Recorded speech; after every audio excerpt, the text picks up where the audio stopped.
Hey everyone, it's Clint. Welcome to Sweetcast. I am going to be showing you my new omnibus. Look at the magic of television. I already took that off.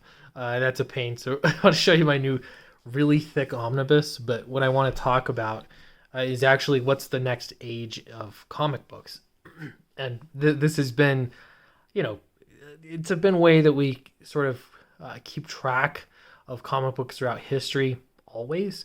And so I think that it's interesting because I do think things are beginning to shift. So we're going to get into that. Before we do, Downcast, this is issue number 1, but issue number 2 is coming out very soon on alternateaccess.com. I'll also have copies available on sweetcomicshop.com. So if you're following the Alterna issues, issue number 2 comes out in about 2 weeks, I believe. It should be shipping. So look for that. I'll let you know. And if you haven't backed Downcast, if you'd prefer like the more collected edition here, you can actually get Downcast 3 on Indiegogo right now. Everything's at the printer. I almost have everything, all of the extras and everything besides the books to ship out, but the books should be coming very soon. So keep an eye out for that. In the meantime, we'll look at this omnibus. All right. Short story. I started looking at video by your boy Zach, and he was talking about how these pros are just leaving Twitter, and it's sort of beginning to be a bigger and bigger trickle of pretty big pros like Mark Millar, for example, just leaving Twitter in a very nonchalant fashion in favor of more direct messaging with fans. And I actually think that's a genius idea. And I think that in part is one of the reasons why so many comic book pros are losing their minds right now and acting. I mean, it's been pretty insane just from what I've seen on Twitter, let alone other places. But I think that's because they're beginning to feel that the ground is moving.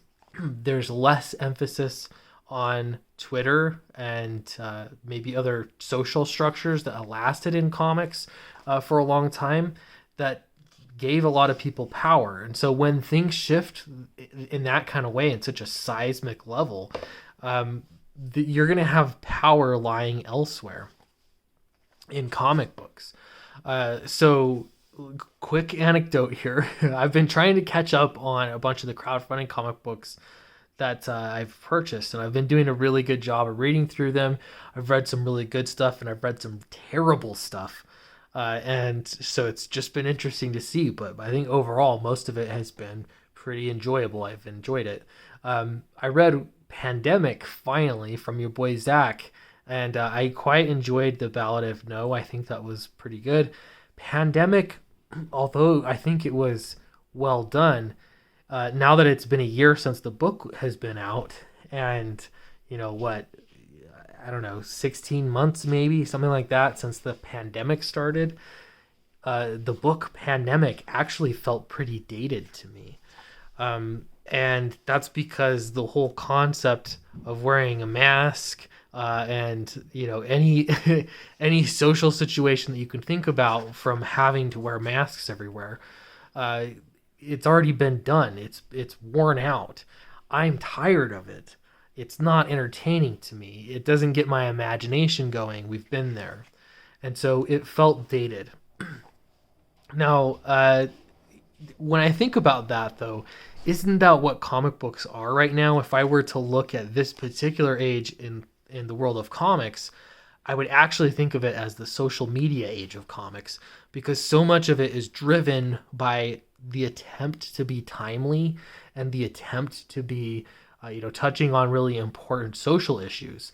And so if you're always doing that, you run the risk of aging like a salad. You age so poorly with these stories. And so that, again, that is something that is learned from social media, in that you want to be up on current events and be talking about whatever the latest news is. That's why everybody forgets about an outrage a week later or less. It's already cycled through the news. Now, this is not exactly how it has always been, at least not at the breakneck speed that it is. But if comic book pros are leaving Twitter more and more and finding that there's less power to be had there, there's less emphasis on it, then perhaps that could actually change the nature of the comic books that we're getting currently from the mainstream audience. Not only that, but as we see more and more shifting to crowdfunding models, and yes, even Substack, the emphasis is going to be put on not this sort of monthly publication model, but put more on fewer stories, perhaps longer in format, that are coming out fewer and far between. How is that going to change storytelling? Well, for one, it's going to change that it can't be timely. It's going to be sort of impossible. By the time the book comes out, or the time people are reading it, it'll be, so obvious that it's, from a different month, that it just won't make a lot of sense. And so I could absolutely see that changing. So I'm not going to pretend to be able to predict exactly what this next age of comic books will be, but I have to believe that it's not going to be the social media age. It's not that social media is going to leave, but I just see other realms of the internet gaining more importance and having more power in the industry that they currently, that's not where the power lies. Really, when you think about it, it wasn't that long ago in comics that you had to be in the Warren Ellis forums, right, to be important. There are a few other places. There's certain anthologies that were always a place where you're finding new talent from those certain anthologies. But now, what is it? We're in a major shift. It really is the Wild West, and things are changing. So those are just some of my thoughts on it. Let me know what you think if you disagree on any of this. I'd love to know in the comments below. What would you call the next age of comic books? And I don't know if it's coming soon like I really think it is.